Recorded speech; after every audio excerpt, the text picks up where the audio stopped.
सभी को मेरा नमस्कार। मैं डॉक्टर मनु, आप सबका मेरे चैनल में स्वागत है। आज मैं एक ऐसे टॉपिक पर डिस्कशन करना चाहती हूँ जिसकी जानकारी सभी को होना बहुत ज़रूरी है। तो मैं आज बात कर रही हूँ नियोनेटल जॉन्डिस की।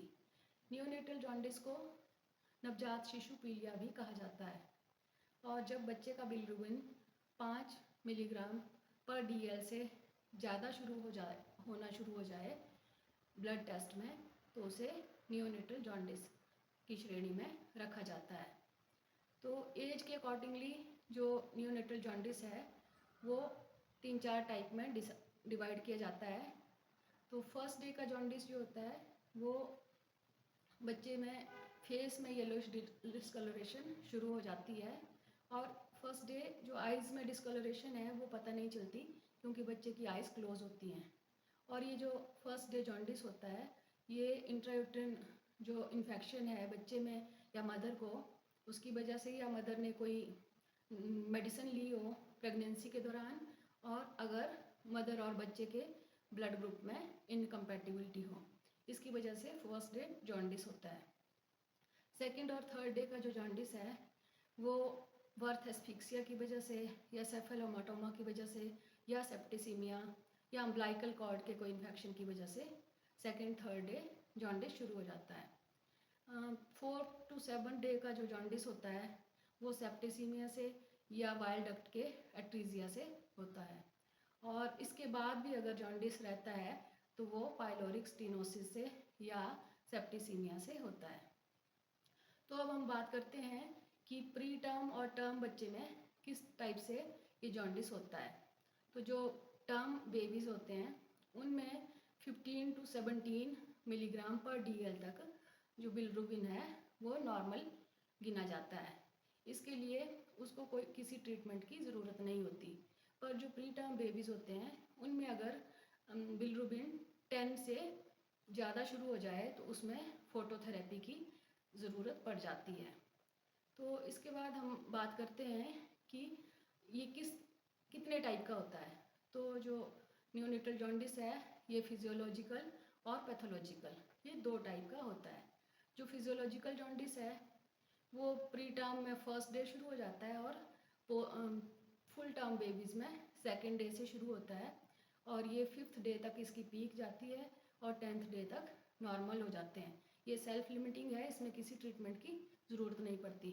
जो प्री टर्म बेबीज़ हैं इसमें जो जॉन्डिस शुरू होता है फर्स्ट डे और ये 6-7th डे तक इसकी पीक जाती है और उसके बाद 14 डेज़ तक ये नॉर्मल हो जाता है। इसमें भी किसी ट्रीटमेंट की ज़रूरत नहीं पड़ती। पर जब टर्म बेबीज़ में जो जॉन्डिस है वो 17 से ज़्यादा होना शुरू हो जाए तो इनको ट्रीटमेंट की ज़रूरत पड़ती है। जो फोटोथेरेपी भी हो सकती है और एक्सचेंज ब्लड ट्रांसफ्यूजन भी हो सकता है। पर जो प्री टर्म बेबीज़ हैं उनमें 10 से ज़्यादा जब बिलिरुबिन शुरू हो जाता है तो उसमें फोटोथेरेपी या एक्सचेंज ब्लड ट्रांसफ्यूजन की ज़रूरत पड़ सकती है। तो ये भी हमने देखा है कि बुक्स में ये भी डिवीज़न किया गया है कि अगर बच्चे की बॉडी को देखा जाए कि इसके किस किस पार्ट में ये येलोइश डिस्कलरेशन है और कितना बिलिरुबिन होगा। तो अगर बच्चे के फेस में डिस्कलरेशन है, येलोइश डिस्कलरेशन, तो इट मीन्स कि ये 5 mg/dl तक बिलिरुबिन है। अगर चेस्ट में आ जाता है तो 10, अगर लोअर एब्डोमेन है तो 12 और अगर दोनों हाथ और दोनों लेग्स में है तो 15 तक बिलिरुबिन टर्म बेबीज़ में माना जाता है। और अगर जो प्री टर्म बेबीज़ हैं ये रीडिंग कम हो सकती है, 5 की जगह 4 और 10 की जगह ये 9, 8 हो सकता है और जहाँ 15 है वहाँ 10 में बच्चे को ट्रीटमेंट की ज़रूरत शुरू हो जाती है।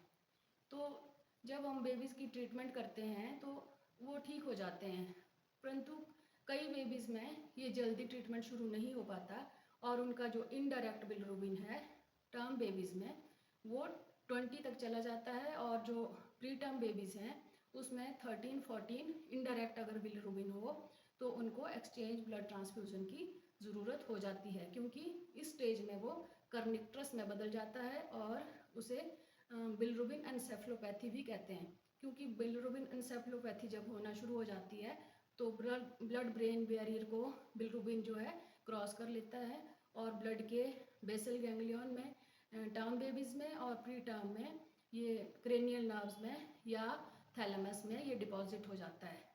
अगर इस टाइम पर भी बेबीज़ को अगर कोई ट्रीटमेंट नहीं मिली तो ये बड़े होकर मेंटल टार्डेशन या बच्चे को सुनाई नहीं देता, सेरेब्रल पैल्सी या ADHD ऑटिज़म, इस तरह की कई प्रॉब्लम्स बच्चे को हो जाती है। इसलिए मेरा पेरेंट्स से रिक्वेस्ट है कि वो जब भी ऐसा साइन दिखे कि बच्चे को जॉन्डिस शुरू हो गया है, जब भी उसका बर्थ होता है, तो इसकी जल्दी ही ट्रीटमेंट करें।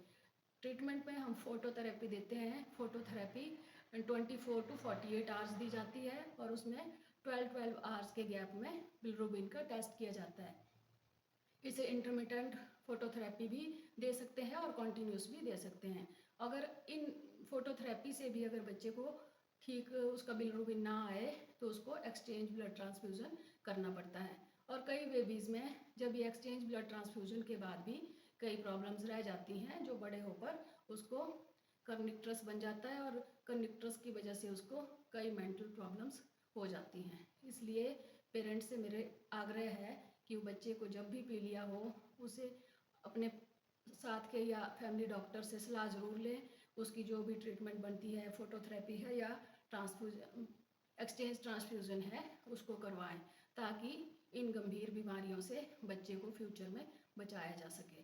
और अपने आसपास भी अगर कोई ऐसे बच्चे हैं तो उनको भी ठीक सलाह दें ताकि उन बच्चों को भी बड़े होकर कोई मेंटल प्रॉब्लम ना हो।